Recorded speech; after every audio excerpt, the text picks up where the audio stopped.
আপনারা দেখছেন হলদিবাড়ি টাইমস। হলদিবাড়ি শহরের বাজারের প্রাণকেন্দ্রে এসে মূল সড়কের ওপর বিকল হয়ে যায় ইট বোঝাই একটি 10 চাকা ট্রাক। আর তাতেই বৃহস্পতিবার অর্থ দিবস পুরোপুরি বিগড়ে যায় শহরের ট্রাফিক ব্যবস্থা।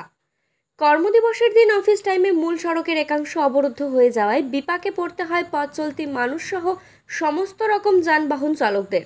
সৃষ্টি হয় ব্যাপক যানজট, আর তা সামাল দিতে গিয়ে রীতিমতো হিমশিম খেতে হয় ট্রাফিক পুলিশকে। ট্রাফিক ওসি মোহাম্মদ হাফিজউদ্দিন নিজে ছুটে বেরিয়ে যান চলাচলে ব্যবস্থা করেন। ট্রাফিক পুলিশ সূত্রে খবর, ইট বোঝাই পাঞ্জাব গাড়ি এক্সেল ভেঙে বিপত্তি।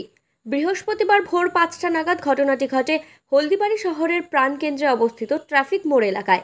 এরপর ভোর 5টা থেকে বেলা 12টা পর্যন্ত ট্রাফিক মোড়ে প্রচুর যানজট সৃষ্টি হয়। একমুখী সড়কের এক পাশ পুরোপুরি বন্ধ হয়ে যায়। তারপর ট্রেন চলাচলের জন্য বেশ কয়েকবার রেলগেট বন্ধ করা হয়। এর ফলে যানজটের তীব্র আকার ধারণ করে। গন্তব্যে পৌঁছতে সকলের দেরি হয়ে যায়। নিত্যযাত্রী জয় রায় বলেন, শহরের মাঝে এসে যানজটে ফেসে জলপাইগুড়ি যাওয়া ট্রেন মিস করি। এরপর ওই ইট বোঝাই গাড়িটির থেকে ট্রাক্টরের মাধ্যমে ইট খালি করা হয়। তারপর গাড়িটিকে সারাই করে সড়কটি খালি করা হয়।